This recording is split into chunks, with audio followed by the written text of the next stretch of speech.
காவேரி வந்து ரொம்ப சோகமா இருக்காங்க. அப்ப விஜய் வந்து என்னாச்சு அப்படின்னு சொல்லிட்டு கேட்குறாரு. ஒண்ணும் இல்ல நர்மதா ரொம்ப ஃபீல் பண்ணா. அவ எவ்வளோ கஷ்டப்பட்டா தெரியுமா? அப்படியா? அப்படின்னு சொல்லிட்டு கேட்குறாரு. ஆமா. இதுவரைக்கும் அவ இவ்வளோ ஃபீல் பண்ணதே கிடையாது. என்னை விட்டு பிரிஞ்சுருமோன்னு அவருக்கு ஒரு பயம்.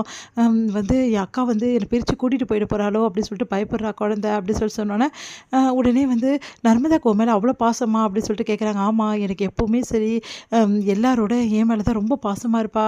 அப்படின்னா அன்னைக்கே என்கிட்ட சொன்னா. உன்ன தான் ரொம்ப பிடிக்குமாமே அப்படின்னு சொல்லிட்டு பேசிட்டு இருக்காரு. ஆமா, அப்படி சொல்லிட்டு பேசிட்டு இருக்காங்க. உடனே வந்து சரி ஓகே கவலைப்படாத எல்லாமே சரியாயிடும். உங்க வீட்ல என்ன முடிவு எடுத்திருக்காங்க அப்படின்னோனே, எங்க வீட்ல வந்து எத பத்தி கேட்குறீங்க? எல்லாம் வீடு காலி பண்ற விஷயமா தான் கேட்குறேன் அப்படின்றாங்க. இல்ல அக்கா வந்து அம்மா திட்டியிருக்காங்க. இப்ப அக்கா அமைதியா இருக்கா. அதுக்கப்புறம் என்ன நடக்குமோ தெரியல அப்படின்னு சொல்லி சொன்னோனே, எல்லாமே ஆற போட்டா சரியாயிடும்னு வந்து தாத்தா சொன்னார்ல, அதே மாரி தான் எல்லாமே நடக்கும் அப்படின்னு சொல்லி சொன்னோனே, ஆமா அப்படின்னு சொல்லிட்டு காவேரியும் சொல்றாங்க.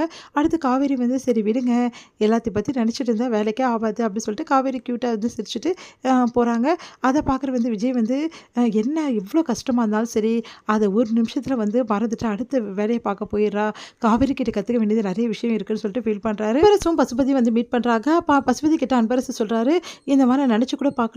திடீர்னு வந்து என் பையன் வந்து இந்த மாரி உங்க பொண்ணுகிட்ட பேசுவான்னு சொல்லிட்டு, இதுல எனக்கு எந்த சம்மந்தமும் இல்ல அப்டின்ற மாரி சொல்றாரு. பரவால்லங்க, என் பொண்ணு இத பத்தி சொன்னா, அதெல்லாம் ஒண்ணும் பிரச்சனை இல்ல. 2 பேருமே விரும்புறாங்க. அப்படி என்னங்க சொல்றீங்க? உங்க பொண்ணு என் பையன விரும்புறாளா? ஆமா. ராகினி வந்து உங்க பையன தான் கல்யாணம் பண்ணிக்கணும்னு முடிவெடுத்துட்டா. என் பொண்ணு ஒரு விஷயத்துல முடிவெடுத்துட்டா, அத மாத்திக்கவே மாட்டா. நான் கூட ராகினி கிட்ட கேட்டேன். "இன்னும் எவ்ளோ பெரிய சம்மந்தம்லாம் இருக்குப்பா. அதெல்லாம் வந்து எடுத்துட்டு வந்து விடுறேன்னு சொன்னேன். ஆனா, அவ என்னமோ உங்க பையன தான் விரும்புறா. உங்க பையன தான் கல்யாணம் பண்ணிக்க போறேன்னு சொல்றா. எனக்கு ஒண்ணும் புரியல. உங்களுக்கு என்ன பேக்ரவுண்ட் இருக்குன்னு எனக்கு ஒண்ணும் புரியல.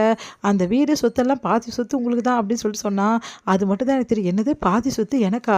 ஐய்யய்யோ! இத வேற தப்பா நெனச்சுட்டு இருக்காங்களா இவங்க? சரி நெனச்சா நெனச்சுன்னு போட்டும் பார்த்துக்கலாம் அப்படின்னு சொல்லிட்டு மனசுல நெனைக்கிற அன்பரசு, அது கூட பிரச்சனை கிடையாது எனக்கு. அந்த சொத்தெல்லாம் வந்து பெரிய விஷயமே கிடையாது. என்கிட்ட நெறைய சொத்து கிடக்குது. அத வந்து தெரியாம இந்த பொண்ணு இந்த மாரி பேசிட்டு இருக்கா. ஆனா பரவால்ல. என் பொண்ணு விருப்பம் தான் எனக்கு முக்கியம். அதனால வந்து உங்க பையனுக்கும் என் பொண்ணுக்கும் பேசி முடிச்சிடலாம். வீட்ல எல்லாத்தையும் பேசிட்டு எனக்கு சொல்லுங்க. நல்ல நாள் பார்த்து நாள் குறிச்சிடலாம் நிச்சயதார்த்தத்துக்கு அப்படி சொல்றாரு. உடனே வந்து நிஜமாவாங்க எங்களுக்கு எவ்வளோ சந்தோஷமா இருக்கு தெரியுமா? இப்பவே வீட்ல போய் நான் எல்லார்கிட்டயும் சொல்றேன். இந்த சீக்கிரமாவே நல்ல நாள் குறிச்சிடலாம் அப்படி சொல்றாரு. சரிங்க அப்படி சொல்லிட்டு அவங்களும் சொல்றாங்க. சரி இதுக்கு விஜய் ஏதாவது சொல்வாரா? அவன் என்ன சொல்றதுக்கு வேண்டி கிடக்குது. எங்க வீட்ல நான் எடுக்கதாங்க முடிவு அப்படின்றாரு. உடனே பசுபதி சரிங்க பேசி முடிச்சுட்டு வாங்க அப்படி சொல்லிட்டு அனுப்புறாரு. எங்க அன்பரசு ரொம்ப சந்தோஷமா வராரு. வீட்டுக்கு வந்தோனே அஜய் கிட்ட, "அஜய் நீ சாதிச்சுட்டடா" அப்படின்றாரு. "என்னப்பா?" இல்லடா அவ்ளோ பெரிய சம்மந்தம்டா. அத வந்து சாதிச்சுட்டியே. ராகினி உன்ன விரும்புறாளாடா" அப்படின்னோனே, "அப்பா நிஜமாவா சொல்றீங்க? என்கிட்ட கூட எதுவுமே சொல்லலையேப்பா அவ. உன்கிட்ட சொல்லல. அவங்க அப்பா கிட்ட போய் சொல்லியிருக்கா. அதான்டா நல்ல பொண்ணுன்றது. ரொம்ப நல்ல பொண்ண தான்டா நீ சூஸ் பண்ணியிருக்க. சரிப்பா இந்த விஷயத்த விஜய் கிட்ட எப்படி சொல்றது? விஜய்க்கு தான் பசுபதி பார்த்தா ஆகாது. நான் பார்த்துக்கிறேன். நீ கவலைப்படாத. நீ சந்தோஷமா இருடா" அப்படின்றாரு. இதோட முடியுது.